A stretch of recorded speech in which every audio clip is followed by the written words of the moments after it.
Merhaba arkadaşlar. Bugün çok lezzetli bir biber dolması hazırlıyoruz.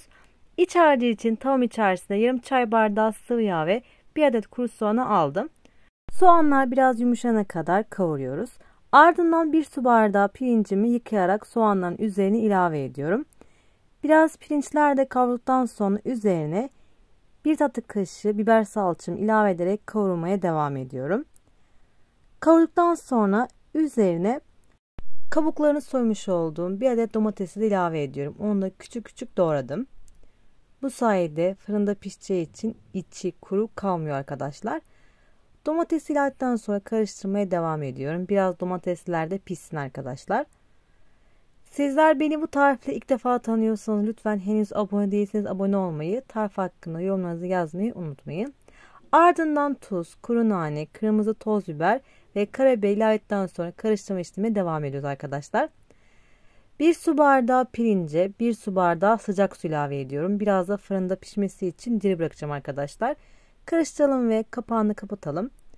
Kısık ateşte bir 5 dakika kadar pişirelim arkadaşlar. Pirinçlerimizi kontrol edelim. Biraz yumuşadı arkadaşlar ve suyunu çekti. Üzerine 2 tutam kıyılmış maydanozu ilave ediyorum. Ve artık ocağımın altını kapatarak iç harcımı 5 dakika kadar dinlendiriyorum arkadaşlar.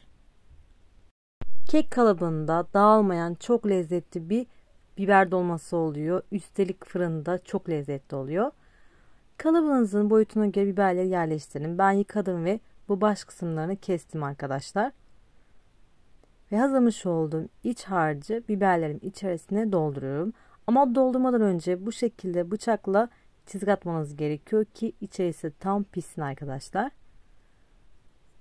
Benim kullanmış olduğum biberler büyük olduğu için 6 tane kek kalıbıma sığıyor. Ama kullanacağınız biberlerin boyutuna göre daha fazla çıkabilir arkadaşlar.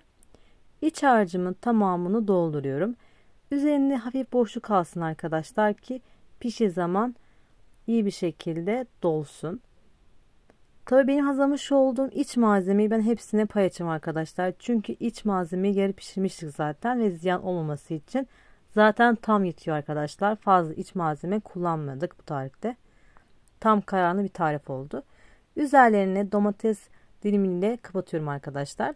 Sosu için 1 yemek kaşığı domates salçası, 1 çay kaşığı tuz, 2 yemek kaşığı sıvı yağ ve 2 su bardağı sıcak suyumu alıp karıştırıyorum.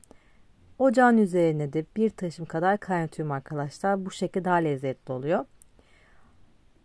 Biberlerin içerisine de biraz gel şekilde sosumu biberlerin üzerine geziyorum arkadaşlar. Beni buraya kadar izlediyseniz lütfen küçük bir emoji de olsa bırakmayı, tarif hakkında da yorumlarda yazmayı unutmayın. Bir tane yağlı kağıdı ortadan ikiye kestim arkadaşlar. Üzerini hemen yanmaması ve iyi pişmesi için ıslatarak üzerine kapatıyorum. Ve daha sonra da önceden ısıtılmış 200 derece fırında ortalama yarım saat 45 dakika kadar dolmamızı pişirmeye gönderiyoruz. Dolmam fırından çıktı arkadaşlar. Çok güzel bir şekilde pişti. Siz istediğiniz şekilde servis yapabilirsiniz. Tamamen isteğe bağlı sunum arkadaşlar. Ben yoğurtla servis yapıyorum. İçi tam pişen çok lezzetli bir biber dolması oldu. Biber yerine ister kabak patlıcan da kullanabilirsiniz. İçerisi de bu şekilde tane tane. Asla pirinçlerde hamur gibi olmuyor arkadaşlar ve içerisi de çok güzel bir şekilde pişiyor. Mutlaka deneyin. Tarifimin sonuna geldim. İzlediğiniz için çok teşekkür ederim. Deneyeceklere şimdiden afiyet olsun. Kanalıma abone olmayı ve yeni tariflerden haberdar olmak için bildirim zilini açmayı unutmayın. Farklı videolarda görüşmek üzere. Hoşça kalın.